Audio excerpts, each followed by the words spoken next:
For today's video ay magluluto tayo ng isang napakasarap na chocolate cake gamit ang ating steamer. Unang-una, magsisef tayo ng flour. Siyempre, isisef natin ang flour para mawala yung mga buo-buo. Then, maglalagay tayo ng sugar para naman may lasa ang ating chocolate cake.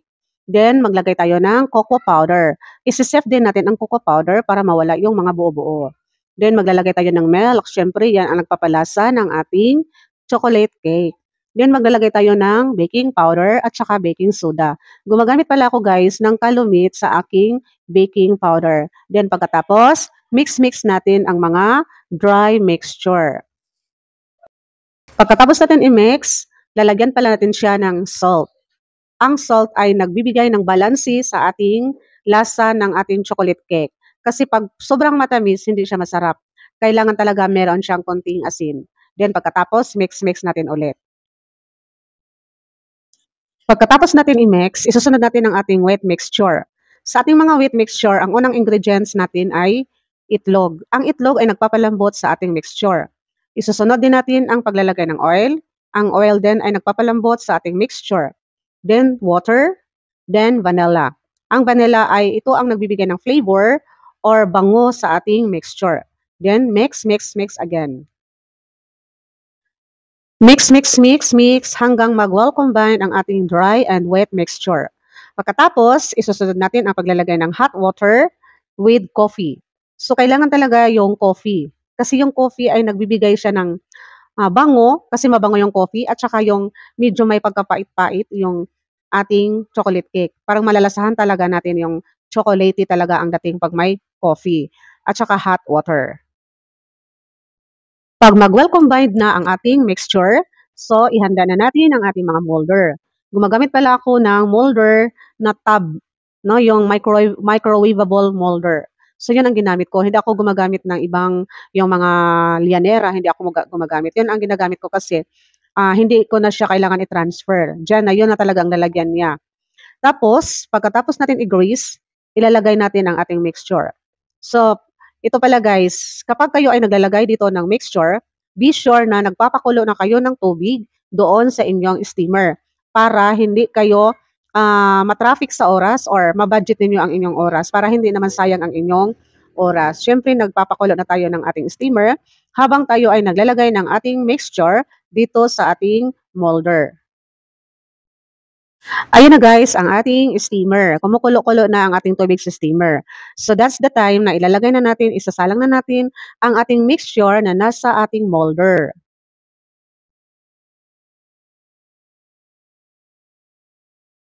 After 20 minutes, iti-check natin ang ating steamer. Tingnan natin ang ating sinasalang na chocolate cake kung ito ba ay luto na. Gumagamit pala ako ng aking anong tawag dito yung, kasi yung iba guys, gumagamit sila ng toothpick. Yung sa akin, yung tester talaga. In-order ko ito guys sa online. Kasi yung toothpick kasi, ayoko sa toothpick kasi yung ano, yung parang kahoy kasi siya, no? So dito, mas maganda ito kasi metal ito. Ayan, i-check natin kung luto na ba ang ating chocolate cake using the steamer. Paano ba natin malalaman na luto na ang ating chocolate cake? Siyempre, pag tusok mo dyan sa isang tester, pag hila mo, wala na siyang madidikit na mga ano-ano. Kailangan clean siya, malinis ang kanyang tester. So, yon ang sign na luto na ang iyong chocolate cake. Kapag ito ay luto na, syempre, hahanguin natin at ilalagay natin sa ating cooling rack. So, kailangan meron ka talagang cooling rack. Kasi, pag wala kang cooling rack, yung pinakabutom, matagal siyang mag-cool down. So, kailangan mo talaga ng cooling rack para mahang siya at madali siyang mag-cold. Para mas lalo maging masarap ang ating chocolate cake, lalagyan natin siya ng toppings. Ayan, nagluluto ako, nag-prepare ako guys ng toppings. Gumagamit ako ng butter, chocolate, pinipino ko yung chocolate, tapos gumagamit ako ng milk, at saka konting cornstarch, at saka yung evaporated milk, at saka condensed milk para sa ating toppings, para maging masarap at yummy ang ating chocolate cake. Then, gumagamit din ako ng sprinkles para may ibudbud natin dito sa ibabaw ng ating toppings. Kailangan talaga natin guys ng mga sprinkles. Or kahit anong mga naisipan yung mga idea ninyo na pwede natin ilagay, ibudbud natin dyan sa ibabaw para naman maging maganda yung ating presentation.